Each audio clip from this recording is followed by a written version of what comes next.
the Storykeeper's Library proudly presents Beauty and the Beast, author unknown. There was once a merchant who had been very rich at one time, but who, having had heavy losses, was compelled to retire to a little cottage in the country, where he lived with his 3 daughters. The 2 elder ones were very much discontented at their poverty, and were always grumbling and making complaints. But the youngest one, who was called Beauty, and who was as amiable as she was handsome, tried all she could to comfort her father and make his home happy. Once, when he was going on a journey to try and mend his affairs, he called them around him and asked them what he should bring them when he returned. The 2 elder ones wanted each a number of nice presents, but Beauty, kissing him sweetly, said she would be content with a rose.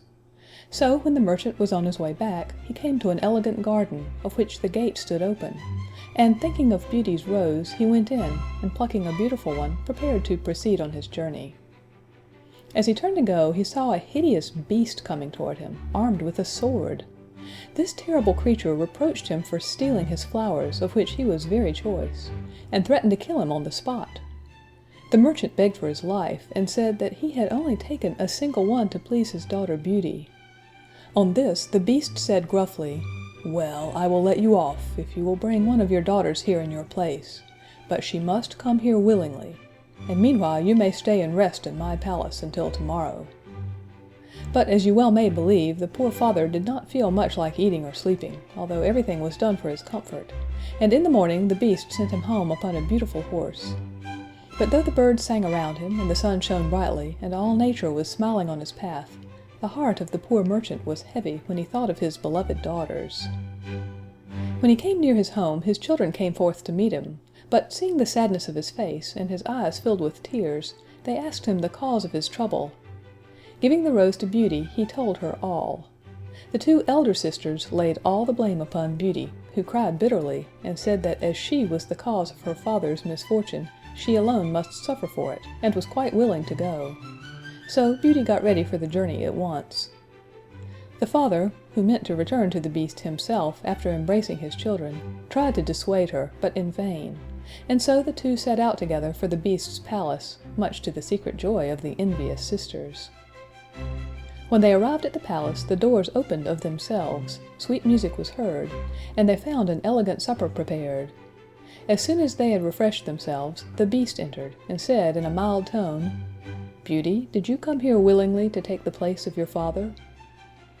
"Yes, sir," she answered in a sweet but trembling voice. "So much the better for you," replied the beast. "Your father can stay here tonight, but he must go home in the morning." The beast then retired, giving Beauty so kind a look as he went out that she felt quite encouraged. The next morning, when her father left her, she cheered his heart by telling him that she thought she could soften the beast's heart and induce him to spare her life. After he was gone, she entered an elegant room, on the door of which was written, in letters of gold, "Beauty's room." Lying on the table was a portrait of herself, set in gold and diamonds, and on the wall these words, "Beauty is queen here. All things will obey her." Her meals were served to the sound of music, and at supper time, the beast, after knocking timidly, would walk in and talk so amiably that she soon lost all fear of him, and once, when he failed to come, felt quite disappointed. At last one night he said to her, "Am I so very ugly?" "Yes, indeed you are," said Beauty, "but you are so kind and generous that I do not mind your looks." "Will you marry me then, dear Beauty?" said the poor beast, with a look of such eager entreaty in his eyes, that Beauty's heart melted within her, and she was upon the point of saying yes. But happening to look towards him, at that moment her courage failed her, and turning away her head, she replied softly, "Oh, do not ask me." The beast then bade her good night, with a sad voice, and went away sighing as if his heart would break. The palace was full of rooms containing the most beautiful objects. In one room she saw a numerous troop of monkeys of all sizes and colors. They came to meet her, making her very low bows, and treating her with the greatest respect. Beauty was much pleased with them, and asked them to show her about the palace. Instantly 2 tall and graceful apes in rich dresses placed themselves with great gravity, one on each side of her, while 2 sprightly little monkeys held up her train as pages. and from this time forth they waited upon her wherever she went, with all the attention and respect that officers of a royal palace are accustomed to pay to the greatest queens and princesses. In fact, Beauty was the queen of this splendid palace. She had only to wish for anything to have it, and she would have been quite contented if she could have had some company, for except at supper time she was always alone. Then the Beast would come in and behave so agreeably that she liked him more and more.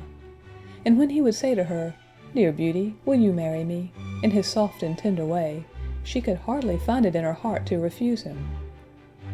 Now, although Beauty had everything that heart could wish, she could not forget her father and sisters.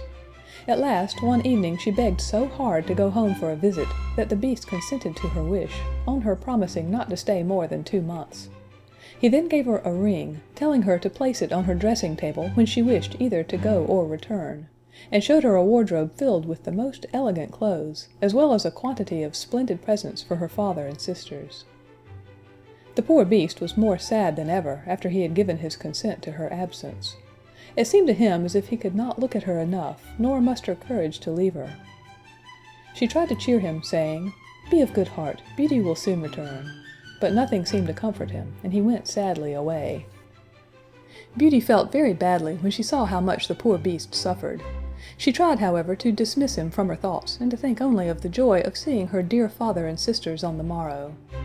Before retiring to rest, she took good care to place the ring upon the table, and great was her joy on awaking the next morning to find herself in her father's house with the clothes and gifts from the palace at her bedside. At first she hardly knew where she was, for everything looked strange to her, but soon she heard the voice of her father, and rushing out of the room threw her loving arms around his neck. Beauty then related all the kindness and delicacy of the Beast toward her, and in return discovered that he had been as liberal to her father and sisters. He had given them the large and handsome house in which they now lived, with an income sufficient to keep them in comfort. For a long time Beauty was happy with her father and sisters, but she soon discovered that her sisters were jealous of her, and envied her the fine dresses and jewels the Beast had given her.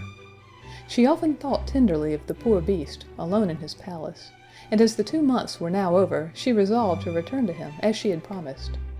But her father could not bear to lose her again, and coaxed her to stay with him a few days longer, which she at last consented to do, with many misgivings when she thought of her broken promise to the lonely Beast. At last, on the night before she intended to return, she dreamed that she saw the unhappy Beast lying dead on the ground in the palace garden. She awoke all trembling with terror and remorse, and leaving a note on the table for her dear father, placed the ring within her bosom, and wished herself back again in the palace. As soon as daylight appeared, she called her attendants and searched the palace from top to bottom, but the Beast was nowhere to be found. She then ran to the garden, and there, in the very spot that she had seen in her dream, lay the poor Beast, gasping and senseless upon the ground, and seeming to be in the agonies of death. At this pitiful sight, Beauty clasped her hands, fell upon her knees, and reproached herself bitterly for having caused his death. "Alas, poor Beast!" she said. "I am the cause of this.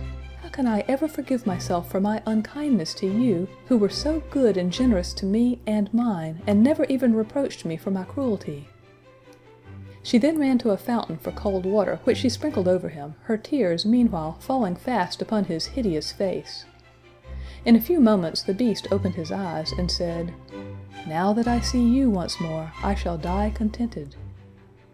"No, no!" she cried. "You shall not die. You shall live, and Beauty will be your faithful wife." The moment she uttered these words, a dazzling light shone around, the palace was brilliantly lighted up, and the air was filled with delicious music. In place of the terrible and dying Beast, she saw a young and handsome prince, who knelt at her feet and told her that he had been condemned to wear the form of a frightful beast until a beautiful girl should love him in spite of his ugliness. At the same moment, the apes and the monkeys, who had been in attendance upon her, were transformed into elegantly dressed ladies and gentlemen, who ranged themselves at a respectful distance, and performed their duties as gentlemen and maids of honor. The grateful prince now claimed Beauty for his wife, and she, who had loved him, even under the form of the Beast, was now tenfold more in love with him as he appeared in his rightful form. So the very next day, Beauty and the prince were married with great splendor, and lived happily together forever after. Thank you for watching the Story Keepers Library. Please like, comment, and share this video.